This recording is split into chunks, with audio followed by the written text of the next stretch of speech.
جی دوستو، ہماری ریاست کی کہانی بھی عجیب کہانی ہے۔ ابھی تک ہم لگتا ہے کہ کرائسس ہی میں ہیں اور نہ جانے کب ہم اس گرداب سے نکل پائیں گے،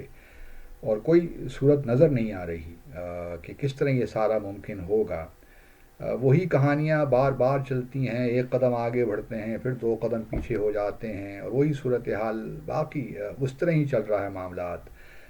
مثال کے طور پر دیکھیے نا، پیپلز پارٹی کی حکومت ہی 2008 سے لے کر 2013 تک تو ہمیں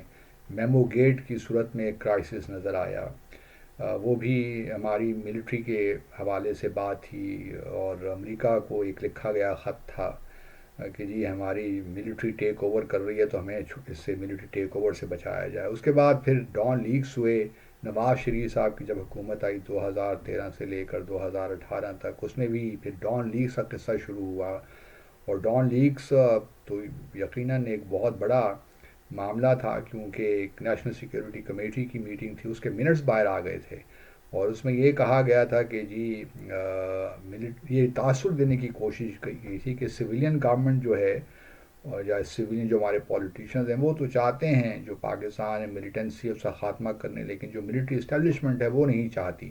تو یہ تاثر ملا۔ اس کے بعد بہت آپ جانتے ہیں کہ کتنا کرائسس رہا۔ پرویز رشید صاحب جو انفارمیشن منسٹر تھے ان کو بھی استعفیٰ دینا پڑا، بلکہ سوال ہی پیدا ابھی تک یہ کلیئر نہیں ہوا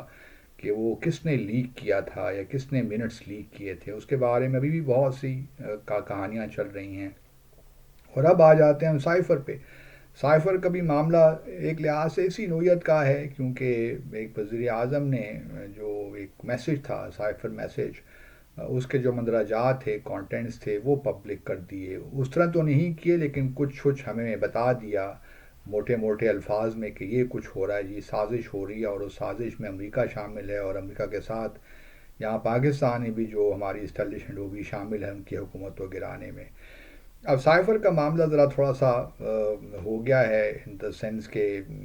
پہلے تو یہ کہا جا رہا تھا کہ یہ کیپٹل پنشمنٹ بھی ہو سکتی ہے، لائف سینٹنس بھی ہو سکتی ہے، لیکن اب وہ سپریم کورٹ نے بڑے واضح طور پہ کہہ دیا ہے کہ یہ ایسا معاملہ نہیں ہے جس میں کیپٹل پنشمنٹ ہو یا سزائے موت دی جائے، بلکہ یہ میکسیمم 2 سال کی پنشمنٹ ہو سکتی ہے۔ لیکن میں کچھ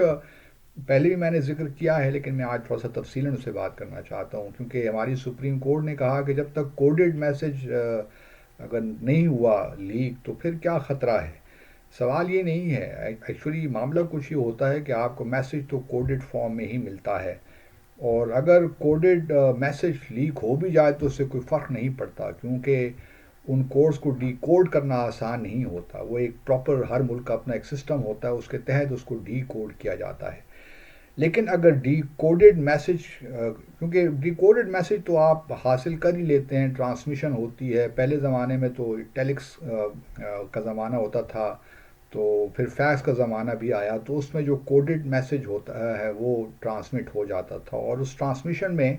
کوڈڈ میسج کوئی ملک بھی اگر اس کے پاس کیپیبلٹی ہے تو وہ اس کو حاصل کر سکتا ہے۔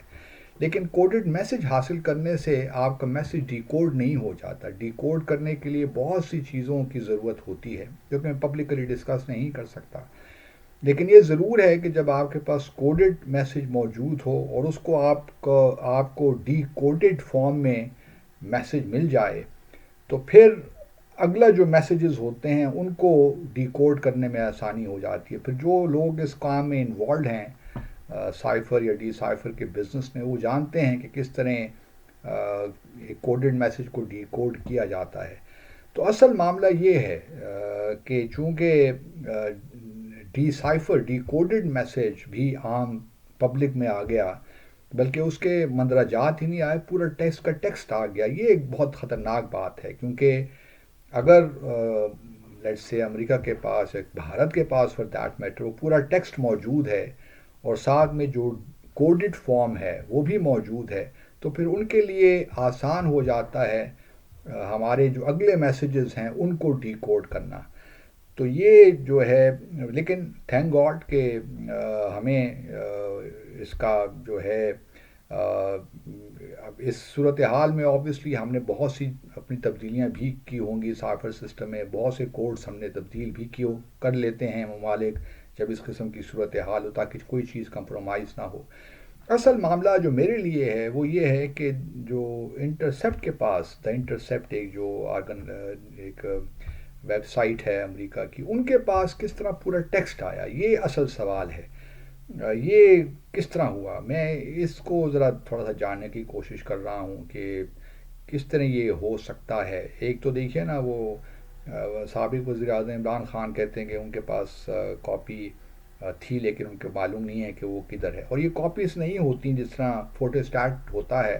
اس طرح کاپی نہیں ہوتی، یہ نمبرڈ کاپیز ہوتی ہیں۔ پہلے سائفر کو ڈی سائفر کیا جاتا ہے، اس کے بعد جو ہمارا کمیونیکیشن سینٹر ہے وہ اس کو، کیونکہ ہر سائفر میسج جو یوزلی ہمارے مشنز بھجواتے ہیں وہ فورن سیکٹری کو ایڈریس ہوتا ہے، تو فورن سیکٹری کو جاتا ہے، پھر اس کے بعد ایک لسٹ ہوتی ہے کہ کن کن لوگوں کو یہ سرکولیٹ ہونا ہے، اس حساب سے اس کی کاپیز بنتی ہیں۔ اگر 4 بندوں کو سرکولیٹ ہونا ہے تو چار چار کاپیز بنے گی، 5 کو ہونا ہے تو 5 کو بنے گی۔ جو فورن سیکٹری کے پاس ہوتی ہے وہ بھی کاپی ہی ہوتی ہے، وہ بھی اس طرح ہی ہوتی ہے، اسی فارم میں ہوتی ہے جس طرح باقی 4 یا 5 کاپیز سرکولیٹ ہوتی ہیں، تو یہ کوئی فوٹو اسٹیٹ کاپی نہیں ہے، یہ بھی یاد بات ذہن میں رہے۔ لیکن اصل سوال یہی پیدا ہوتا ہے کہ دا انٹرسیپٹ کو کس نے یہ پورا ٹیکسٹ دیا۔ میں سمجھتا ہوں کہ اس کی انکوائری ضروری ہے، ہونی چاہیے، تاکہ ایسے بات نہ ہو جس طرح پہلے بھی ہوتا رہا، میمو گیٹ ہوا، پتہ نہیں چلا، اور وہ بھی بات ہوا میں گول کر گئی جو، اور پھر اس کے بعد ڈان لیکس آئیں، ٹھیک ہے پرویز رشید کو ہٹا دیا، کچھ ہمارے انفارمیشن منسٹری کے لوگوں کو ہٹا دیا گیا ان کی پوزیشن سے، لیکن یہ بات انف نہیں ہوتی۔ اصل تو چیز یہی ہے کہ اگر پہلے آپ نے اس کا ایک لحاظ سے رسپانسبلٹی اکاؤنٹیبلٹی نہیں کی تو یہی واقعات آگے بھی ہوتے رہیں گے۔ معاملہ ایکچولی ہمارے ملک میں یہ ہے کہ ہماری جو سیاست ہے وہ صحیح خطوط پہ استوار نہیں ہے، ہماری سیاست میں بہت سے پرابلمز ہیں، ملٹری سول جو ریلیشن شپ ہے وہ صحیح نہیں ہے، ہماری پولیٹیکل پارٹیز بھی وہ تکیہ کرتی ہیں اسٹیبلشمنٹ پہ طاقت میں آنے کے لیے، پھر وہ امریکہ کی جانب بھی دیکھتی ہیں طاقت میں آنے کے لیے، اسی لیے مجھے اس پہ کوئی ایک لحاظ سے تعجب نہیں ہے اگر ہمارے سابق وزیر خارجہ بلاول زرداری نے 6-7 وزٹ کر لیا امریکہ کے، تو یہ اور یہ ان کا جو میمو گیٹ تھا یہ بھی وہی چیز اسی سے ہی فلو کرتا ہے کہ ہم امریکہ کی جانب دیکھتے ہیں۔ تو یہ سارے وہ پرابلمز ہیں جن کو ہم نے سالو کرنا ہے اپنے آنے والے سالوں میں، مہینوں اور سالوں میں، اور اپنے ملک کو کسی صحیح نہج پہ ڈالنا ہے، راستے پہ ڈالنا ہے، تاکہ ہم بار بار ان کرائسس کا سامنا نہ کریں، ورنہ تو پھر ہم کبھی اپنی معیشت کو آگے نہیں لے جا سکیں گے، اور جو معاملات ہیں ہمارے ملک میں ان کو آگے لے کر نہیں جا سکتے ہیں۔ فارن پالیسی کے بے شمار ایشوز ہیں جن کو ہم نے ایڈریس کرنا ہے،